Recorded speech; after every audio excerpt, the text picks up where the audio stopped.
right, welcome back, Engine Performance Expo viewers. We're here, Whiteboard again, Billy and Ben.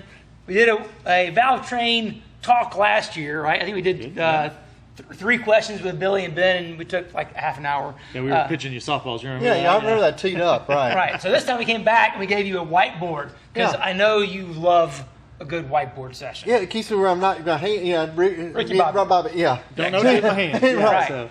Okay, so we were just watching the video when we spin-troned the Engine Performance Expo LS, and once we sorted out through the fuel pump and fuel regulator issue, the next limit we found was... It was an RPM limit, right? Like I remember, just like always, you get in this thing, you go, man, this thing acts like it has a limiter. Well, it does. It's just not a rev limiter. Mechanical rev limiter. It was predetermined. So, we took that thing all apart and we put it all on the Spintron, and then it was like, oh, yeah, that makes sense, The golden arches are happening. Yeah. Well, when you measure the duration of the bounce at 50, that's a bad. I would say when the valve closes and it bounces and the bounce gets its own cam card, you're in trouble.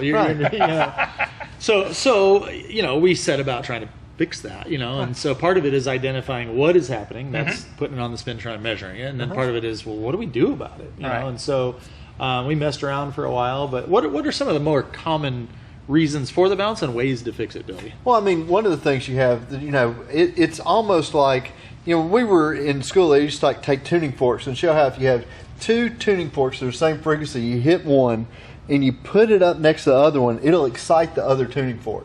So everything in the Valvetrain is frequency based. We think about it being normal. How much load does it have? They'll call it spring pressure. It's not really pressure. Hey, but it's okay. You'll talk about how much spring load it has, things like that. And people wonder why I'm not terribly worried about that. I'll talk about rates and things like that, and I'll talk about stiffness, but they're all frequency based. So if you can imagine that the one tuning fork, the speaker here is the camshaft. Right. And then the Valvetrain system and then the valve spring itself all work as a tuning fork. And if you play the wrong note here, you will... I'm not going to use that word. You're going to excite this system. You're going to ruin the whole symphony. Right. You're going to, more cowbell's not always the best way forward. So, that's the whole thing, is that what goes on is you've asked the system to respond in a way it cannot follow. And so it'll flip like a light switch. You will think that the power shut off. It'll be on the dyno and all of a sudden it'll drop 500 horsepower. It is amazing how instantaneous it is. Like, it'll go from being really happy to really unhappy, like in an instant. When you see a dyno curve like normal, when you see that thing coming up and they do that, man, it's an indicator that something happened, something went wrong in a hurry. If you took your peak to take your deal, and you look 1,000 below peak RPM, so you've got your peak, you've got 1,000 RPM here. You should be able to go 1,000 RPM above in most applications that aren't rev limited. And then you look at this one versus this one and how much difference there is. This curve is a pretty standard pattern, isn't it? It really is. And really the difference is, if it's well tuned about the peak, the difference, normally it will be lower on this side than that side. So you look over here and here, and you subtract, okay, well, how much was this lower than that one? That's proportional to your friction if the airflow is all the same. That's right. And that'll go back to your cylinder pressure thing. We can actually see, even though the engine's making peak power here, the cylinder peak power is higher, but the friction's coming in. So if this curve is weird shape, one of 2 things is always going on. So if it drops like a rock over here, either A, your friction got crazy, or B, something that caused combustion stopped. Now, that could have been like a rev limiter, that's a spark plug. But Valvetrain, if it stops moving, if you hit a sonic choke, it'll do it. If you choke the exhaust, it will do it.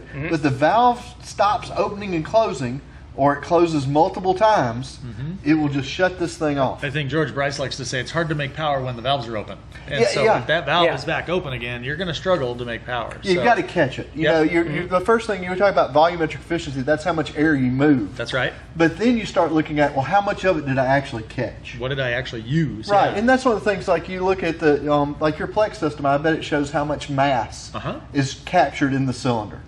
And we talked about that the other day, right? We did, and so going back to your drawing of this curve here, I think in the last session we were sitting around talking about stuff that happens on the dyno, right? And one of the things that kind of came up as we were all just kind of sitting around was, man, you'll be running an engine and it's doing its thing, and all of a sudden you didn't really change anything, but it'll dump a bunch of power. And I looked over at John Cos and I said, you once told me that about one day too late when I blew one up. So if all of a sudden your curve doesn't do what it theoretically should do, right? So we know that after this peak power here, like eventually our volumetric efficiency is dropping off, but it's at the same time our friction's going up. Right. So that's why all these engines have very similar shape curves. The numbers might be bigger, right, but the shape is going to be pretty predictable. So all of a sudden, we go over here and it did this. If I'm pretty sure it's not locking a bearing up and blowing up, I got to start looking at, did my tune-up change? Did the Valvetrain get unhappy? And so sometimes that's how we identify this stuff. Right. When it does bad, and we had a dyno operator at Comp for years and years. Whenever he'd see a pull that didn't look right, he would just take the engine off the dyno. And me being ADD, I'm like, why are you stopping? I want to get information. Do it again. Do it again. Let's see if it loses more. Yeah. And he would take it off, and he meticulously, Nick Blank, he would take it off, and he would meticulously take everything apart. And he'd find like a bad spring. He'd find like a ringland that got knocked out. He'd find a bearing that hurt. One time he even found a cracked crank. So you imagine the crank was cracked, and it was pinching the bearing because it was flexing. And I don't know if there was 10 more cycles that thing would have gone. Catastrophic. If he had gone and made one more pull, it would have been just done. But that's the thing. You're right.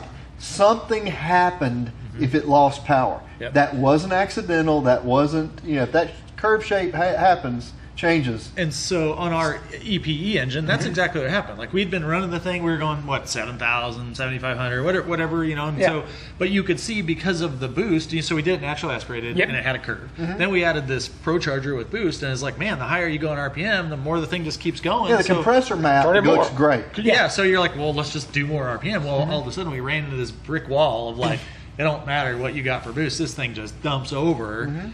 And that's when we were like, we need to get this thing on the Spintron and see what's happening. And then clearly it was the same RPM on the Spintron that it was mad, was the same RPM it dumped a bunch of power. And you're like, well, that's telling a story. And it's a little bit interesting on a boosted application. You'll see that, people think they have to offset the boost with spring load. Sure. You don't have to do all of it. It's really the pressure differential intake valve closing. Yep. But, if you're running 30 pounds of boost versus running no boost, you will see that little bit of pressure because at high RPM, you're closing the intake perfectly somewhere between peak torque and peak power. Past peak power, you're actually closing it late. So there is more pressure in the port than the chamber. So you may not have to put another 100 pounds on the seat, but you might need another 5, 10, 15.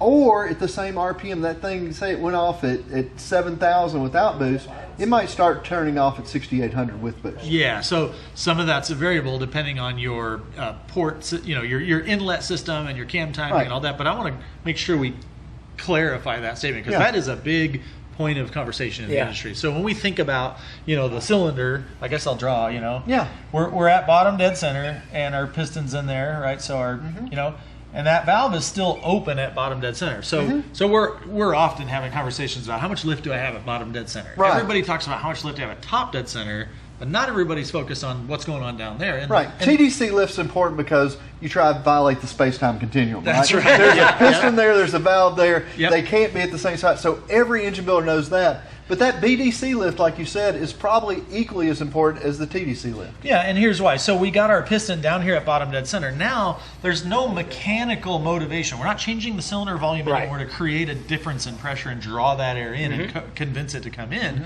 But what's happening is now we've got this whole column of air that has we've got mass and inertia. Yeah, we got it in motion, so that object that's in motion now wants to stay in motion. So by holding the valve open there, it gives us an opportunity to continue filling the cylinder. Right. Now that will happen until there's a change in the differential pressure where this side becomes greater than this side. Well, then that flow is going to stop. So Billy, from a camshaft guy, you're always talking about forget about lobe separation and centerline angles. The engine doesn't care about that. What it cares about is the events, and specifically that intake valve closing event matters because we want to get it closed right at the time when that differential becomes zero, right? When they're equal. And it's a little bit different that. So if we drew that up, so we put like you said, we put your P1 in your port, and that's PI, and PC, that's the pressure in this cylinder. And you would think that we want to close this exactly, we want to open and close this door right when PI equals PC, right? Yep. So you think, That sorry for the sounds math reasonable. guys. The only reason you don't want that is there's two things going on. One, even when the pressure, that's the force between the molecules. The motivation. There's already momentum in here that you talked about. It's got mass.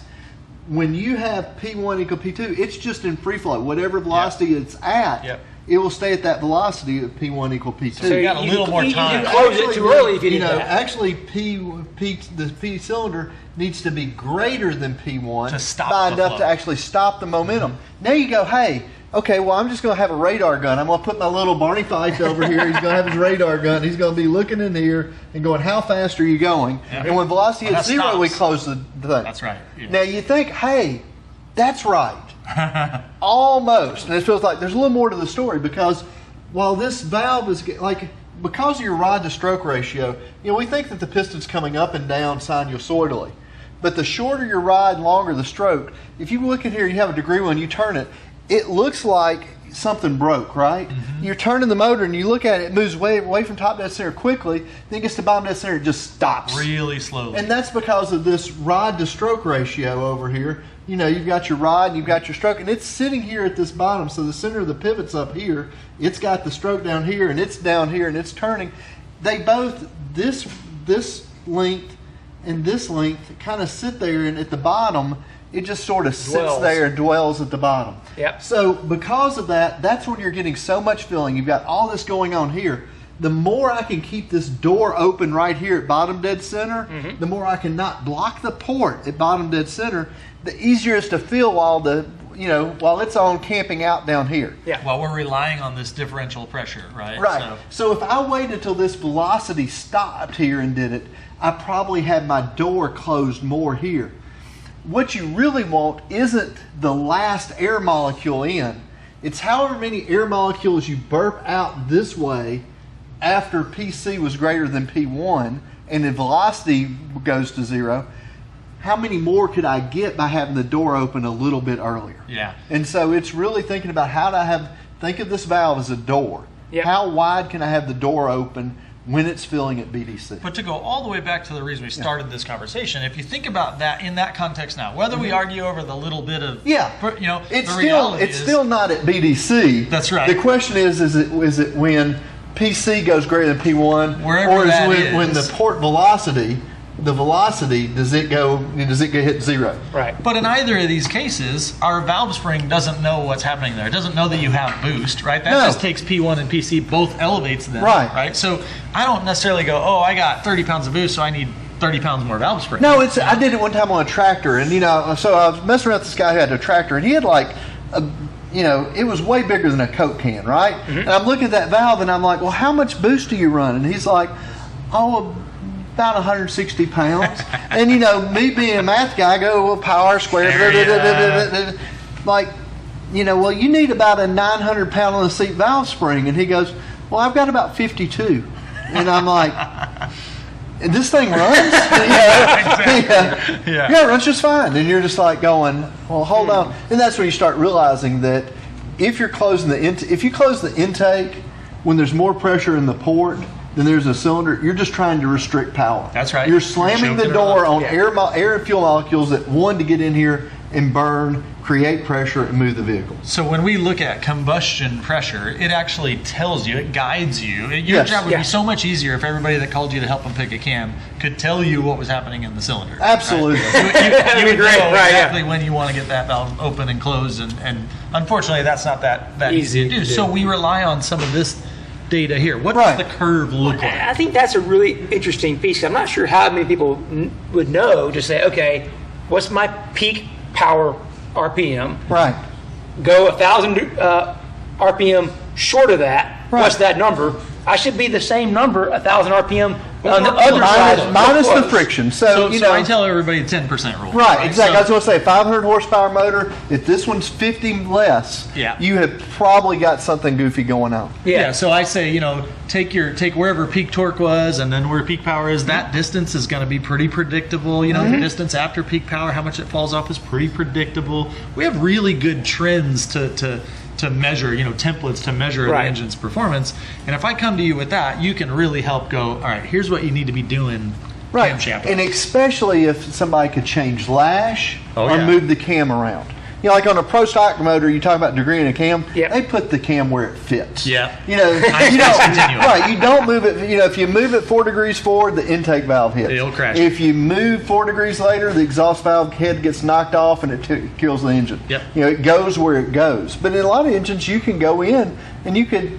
We talked about Danny Jessel. You can advance and retard the cam with the belt drive really quickly. Yeah. But if you can do lash and you can do moving the cam, you can all of a sudden see how this moves. Yeah. And the engine is going to respond. Remember, we've talked about valve timing, but this event, this intake valve closing, it's going to be the event that dictates most of the things. When you see these cam phasers, they're moving one event absolutely the wrong way, like a single cam phaser, like you see in an GM LT motor.